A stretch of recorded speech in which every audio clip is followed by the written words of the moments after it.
Mais um destaque aqui no nosso 3 em 1, falando agora de economia. A taxa de desemprego no país ficou em 11,2% no trimestre encerrado no mês de novembro e atingiu 11,9 milhões de pessoas, de acordo com dados divulgados hoje pelo IBGE, o Instituto Brasileiro de Geografia e Estatística. Foi a segunda queda seguida do indicador, que ficou em 11,6% no trimestre até outubro.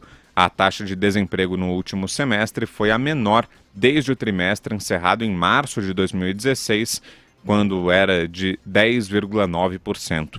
O IBGE informou que contribuíram para a queda as vagas temporárias abertas no comércio por causa das datas comemorativas de final de ano.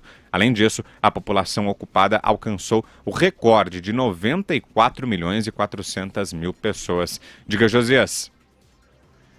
Acho que, enfim, não tem soltar fogos, né? E a taxa caiu 11,2% no trimestre até novembro, uma queda forte, mais forte do que se estimava. Um ano antes esse indicador estava em 11,6%, o país ainda tem muito desempregado, 11,9 milhões de desempregados.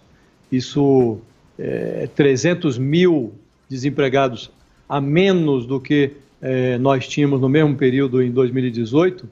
Agora, acho que a gente está terminando o ano com razões para alimentar algum tipo de otimismo em relação ao desempenho da economia brasileira. Um otimismo moderado, é verdade, porque há muitos sobressaltos pela frente, há perspectivas, há muitos obstáculos a serem superados, mas, de toda maneira, nós entramos num círculo virtuoso que, se mantido, vai assegurar ao país um crescimento sustentado, sólido e que nos permite sair daquele buraco em que nos metemos no governo da Dilma Rousseff. E a única coisa que pode estragar esse ambiente é se o governo relaxar em relação às reformas que ainda estão por fazer e se o presidente Bolsonaro for abalroado por alguma má notícia, a exemplo do que ocorreu com o Michel Temer, no momento em que também o governo do Temer caminhava numa boa direção. Aí caiu sobre a cabeça do presidente aquele grampo do jaburu e acabou o governo dele ali.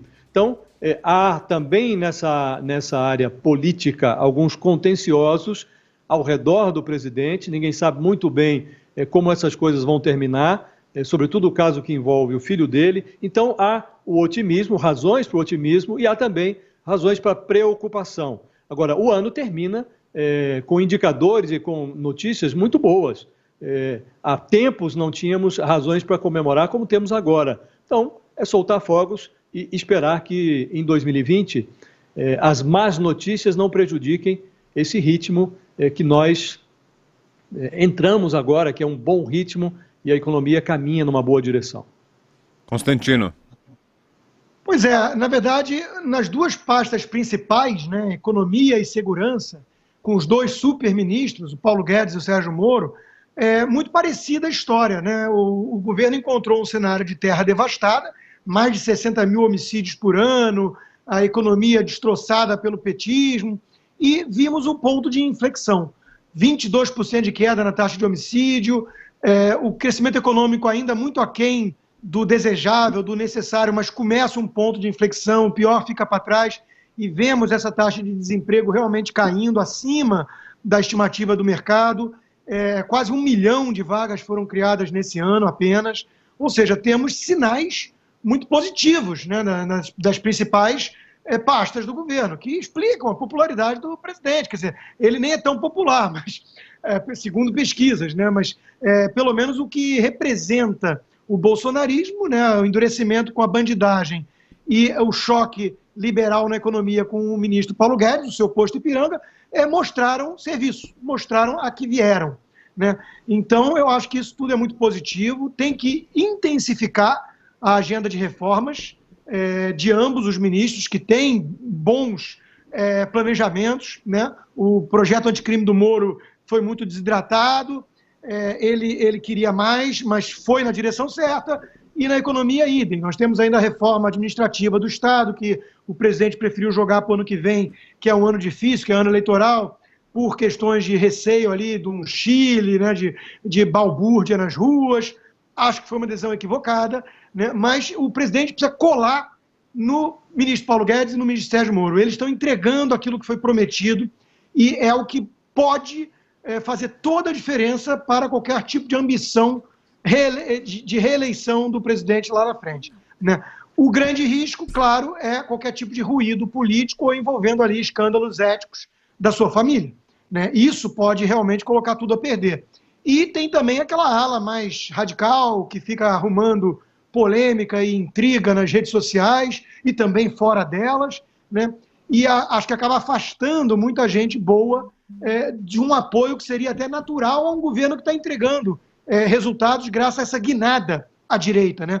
O que se conclui é que choque de liberalismo econômico e império da lei, endurecer com o marginal, são coisas que funcionam, como pregam os liberais clássicos e os conservadores há anos, num mundo de hegemonia progressista. Então, está mostrando o resultado o primeiro ano de mudança, né? E ainda falta muita coisa.